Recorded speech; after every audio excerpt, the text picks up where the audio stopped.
The 25th of January, 2005, started out just like any other day for 10-year-old Katlyn Katie Coleman. She woke up, had breakfast with her family, and then her father, John Neese, drove her to school.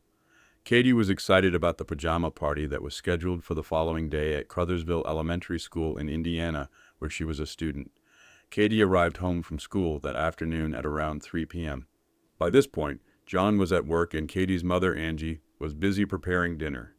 Wanting to help her mother, Katie volunteered to walk to the nearby dollar store and pick up some toilet paper rolls as the house was running low.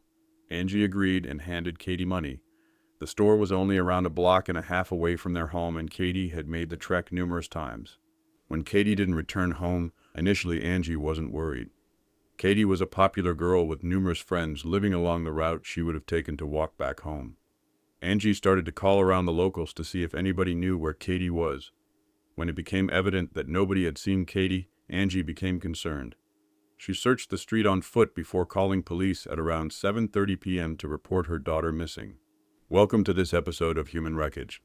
Today, we are going to be discussing a case that, for many, is a heartbreaking reminder of the vulnerability of children and the profound impact of loss on a community. It's the tragic story of 10-year-old Katlyn Katie Coleman, a young girl whose life was taken in a way that left a family and an entire town shattered. Katie, known for her bright smile, boundless energy, and a heart full of dreams, lived in a small community where everyone knew each other. Her family, her friends, and even those who had only met her once, saw her as a beacon of innocence. She had a promising future ahead of her, filled with possibilities, from her love of reading to her passion for making people laugh. But on one fateful day in insert year, everything changed. The life of this sweet, vibrant little girl was violently and inexplicably cut short. The case has left many unanswered questions and a deep sense of grief that still lingers to this day. Who would harm such a young child? What could have driven someone to commit such an unthinkable act? And why was Katie, who had so much life ahead of her, taken from those who loved her most? In the following episode, we will delve into the timeline of the events leading up to Katie's tragic death, the investigation that followed, and the ripple effect this crime had on the community. We will also reflect on the emotional toll it has taken on those closest to her, her family, her friends, and the entire town that held her dear. The murder of a child is one of the most difficult things for any parent or community to endure, but it's important to remember that behind every headline is a real person, a real life, and real people who continue to grieve. As we move through this case today, we ask for respect and sensitivity when discussing the details. This is not just a story. This is a tragedy that has touched countless lives. So, stay with us as we walk through this case, remembering Katlyn Katie Coleman and the legacy of love she leaves behind. Let's get into it.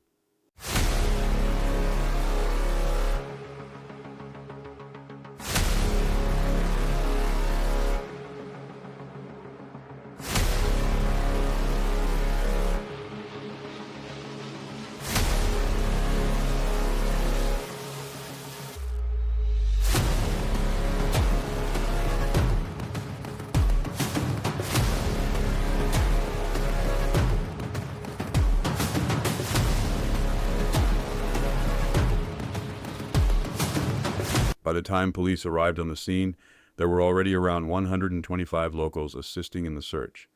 They searched throughout the night and on to the next day. A helicopter hovered overhead while sniffer dogs picked up Katie's scent and followed it to a nearby set of railroad tracks before losing it.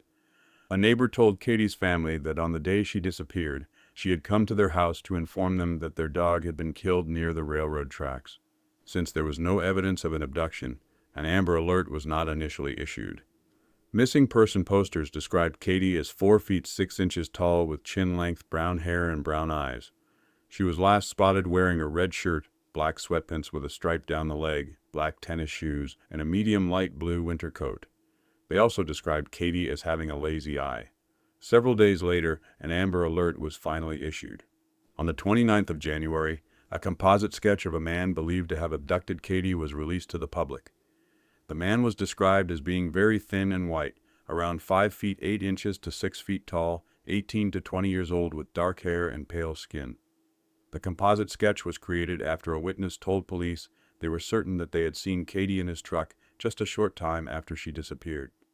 The witness said that the truck was a white Ford F-150 pickup truck around 15 years old that appeared to be clean and well manicured. Angie and John issued a written statement appealing for their daughter's safe return. "Please do not harm her. We ask that you just drop her off anywhere so that she may return to a family and community that loves her very much and misses her dearly," the statement said. On the fifth day of the search, Katie's parents received the crushing news that her body had been found in a creek by an Indiana State Police trooper. The creek was in the Cypress Lake area, around 19 miles away from her home. Her hands were bound behind her back, and she had been raped and then drowned. Shortly after the discovery, Charles Hickman was arrested and charged with Katie's murder.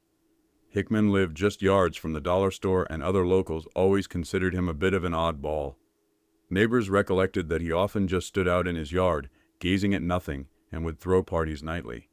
Hickman claimed that Katie had witnessed some methamphetamine activity at the Penn Villa apartments, and that he dragged her into his trailer. He claimed he had wanted to scare her into silence and took her to the creek in the middle of the night. He said that she accidentally drowned, and he fled from the scene. It appeared to be an open and closed case. However, police soon noticed that Hickman's story as to what happened to Katie kept changing. His inconsistencies led to further investigation, during which police retrieved DNA evidence from the crime scene. The DNA was found on Katie's body and a discarded cigarette nearby. When the DNA sample was run through the database, there was a match, but not to Hickman. The DNA belonged to a man named Anthony Ray Stockelman, a local father of 3. Following his arrest, Stockelman pleaded guilty in exchange for the death penalty being taken off the table. Prosecutor Stephen Pearson announced that he would instead be pushing for life without parole, and the sentencing was scheduled for the 17th of April, 2005. As Stockelman was being led out of court, his wife, Tabitha, shouted, "Why'd you do it, Tony?" Stockelman was sentenced to life imprisonment. He was sentenced to an additional 30 years for molesting Katie. There were mixed emotions in Crothersville. While many were pleased that the grisly details surrounding Katie's death wouldn't be played over in court during a trial, many felt as though Stockelman should have been sentenced to death. "I'd rather see him get the death penalty for what he did to the little girl, but at least he's going to be punished," said local Marcia Fink. Stockelman was sent to Wabash Valley Correctional Facility. Unbeknownst to him, Katie's cousin, Jared Harris, was also incarcerated there. On the 22nd of September, 26, Harris slipped into Stockelman's cell and lay in wait. When Stockelman entered the cell, Harris slammed the locked door behind him, trapping Stockelman. He then held Stockelman down and tattooed Katie's revenge on his forehead as a daily reminder of his crime. As we come to the end of today's episode, the tragedy of Katlyn Katie Coleman's murder remains a stark reminder of the fragility of life, particularly the lives of children who should be safe in the world. While justice has been pursued, the void left by Katie's death is something no legal outcome can ever truly fill. Her family, her friends, and the community she left behind continue to carry the weight of this loss, each day trying to heal in their own way, but always with a piece of their hearts missing. Katie's story, as devastating as it is, serves as a call to action, one to cherish the loved ones around us, to stay vigilant and protect the vulnerable, and to never forget the impact one life, no matter how young, can have on the world. It's a reminder to speak out when we see injustice, to support those affected by violence, and to always prioritize the safety of our children. In the wake of such tragedy, we can also honor her by keeping her memory alive in positive ways, whether that's through charity, community outreach, or simply remembering the joy and laughter she brought to those who knew her. Though the case may have been resolved, the emotional aftermath continues for those who loved her. And while justice may never bring Katie back, we can hope that the lessons from her short, bright life will inspire others to protect and uplift those who are most vulnerable. Thank you for joining us as we remember Katie. Our thoughts continue to be with her family and with everyone whose life she touched.